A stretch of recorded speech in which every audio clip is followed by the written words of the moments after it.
अस्सलाम वालेकुम। मैं उमर शरीफ इलैक्ट्रिक प्लंबिंग ਦਾ ਕੰਮ ਕਰਦੇ ਅਸੀਂ ਇਸਲਾਮਾਬਾਦ ਦੇ ਵਿੱਚ। ਮੋਸਟਲੀ ਇਹ ਗੇਟ ਵਾਲ ਜਿਹੜੇ ਆ ਅਕਸਰ ਲੋਕਾਂ ਦੇ ਜਿਹੜੇ ਆ ਨਾ ਇਹ ਖਰਾਬ ਹੋ ਜਾਂਦੇ। ਉਹਦੀ ਬੇਸਿਕ ਵਜ੍ਹਾ ਜਿਹੜੀ ਹੁੰਦੀ ਹੈ ਨਾ, ਇਹਨੂੰ ਲਾਇਆ ਹੀ ਗਲਤ ਜਾਂਦਾ। ਇਹ ਚੀਜ਼ ਚੈੱਕ ਕਰੋ ਜ਼ਰਾ।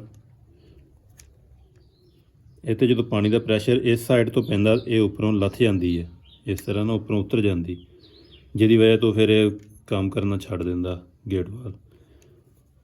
ਇਹਦਾ ਹੁਣ ਲਾਉਣ ਦਾ ਤਰੀਕਾਕਾਰ ਇਹ ਆ ਕਿ ਇਹ ਰਬੜ ਦੇ ਉੱਪਰ ਪ੍ਰੈਸ਼ਰ ਜਿਹੜਾ ਨਾ, ਮਤਲਬ ਪਾਣੀ ਆਏ, ਰਬੜ ਨੂੰ ਪ੍ਰੈਸ਼ਰ ਦੇ ਕੇ ਰੱਖੇ ਤਾਂ ਕਿ ਰਬੜ ਉਤਰੇ ਨਾ ਉੱਤੋਂ।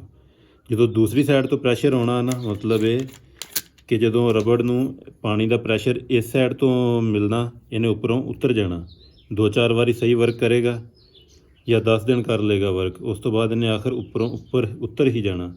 ਅਤੇ ਜਦੋਂ ਪਾਣੀ ਦਾ ਪ੍ਰੈਸ਼ਰ ਇਹਨੂੰ ਇਸ ਤਰ੍ਹਾਂ ਪੈਣਾ, ਇਹਨੇ ਕਦੀ ਵੀ ਉਤਰਨਾ ਨਹੀਂ ਹੈ। ਜਦੋਂ ਇਹਨੂੰ ਤੁਸੀਂ ਖੋਲੋਗੇ, ਇਹ ਥੋੜ੍ਹਾ ਜਿਹਾ ਪਿੱਛੇ ਜਾਏਗਾ। ਇੱਕ ਚੀਜ਼ ਹੈ ਕਿ ਇਹ ਇੱਕ ਨਾ, ਇਹਨੂੰ ਖੋਲ੍ਹਿਆ ਵਾਲ ਨੂੰ, ਜੇ ਪਾਣੀ ਦਾ ਫਲੋ ਕਰੇਗਾ ਇਹਦੇ ਵਿੱਚੋਂ, ਲੇਕਿਨ ਇਹ 'ਤੇ ਪ੍ਰੈਸ਼ਰ ਬਣਿਆ ਰਹੇਗਾ, ਇਹ ਉੱਪਰੋਂ ਉਤਰੇਗੀ ਨਹੀਂ। ਜਦੋਂ ਇਹਨੂੰ ਉਲਟਾ ਲਾਤਾ ਤਾਂ ਫਿਰ ਪਾਣੀ ਦਾ ਪ੍ਰੈਸ਼ਰ ਇੱਧਰੋਂ ਉੱਧਰ ਪੈਣਾ ਇਸ ਸਾਈਡ 'ਤੇ। ਇਸੇ ਤਰੀਕੇ ਨਾਲ ਇਹ ਚੀਜ਼ ਦੇਖੋ, ਇਹਦੇ ਵਿੱਚ ਲਾਤੀ ਹੈ।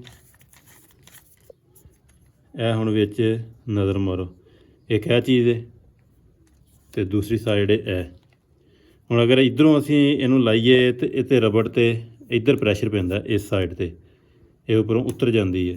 ਜਦੋਂ ਇਸ ਸਾਈਡ 'ਤੇ ਇਹਨੂੰ ਪੈਂਦਾ ਨਾ, ਤਾਂ ਰਬੜ ਦਾ ਪ੍ਰੈਸ਼ਰ, ਮਤਲਬ ਰਬੜ ਨੂੰ ਧੱਕਾ ਲੱਗਿਆ ਰਹਿੰਦਾ। ਜਦੋਂ ਵਾਲ ਬੰਦ ਵੀ ਹੁੰਦਾ ਨਾ, ਤਾਂ ਉੱਪਰੋਂ ਉਤਰਦਾ ਨਹੀਂ ਹੈ, ਹਲਕਾ ਹਲਕਾ ਲੀਕ ਨਹੀਂ ਕਰਦਾ ਰਹਿੰਦਾ। ਜਦੋਂ ਇਸ ਸਾਈਡ ਤੋਂ ਲਾਓਗੇ, ਕੁਛ ਅਰਸੇ ਤੋਂ ਬਾਅਦ ਇਹ ਹਲਕਾ ਹਲਕਾ ਨਾ, ਇਹ ਫੁੱਲ ਪਾਣੀ ਰੋਕ ਨਹੀਂ ਸਕੇਗੀ ਰਬੜ। ਇਹ 'ਚ ਇਹ ਫ਼ਰਕ ਆ ਜਾਂਦਾ।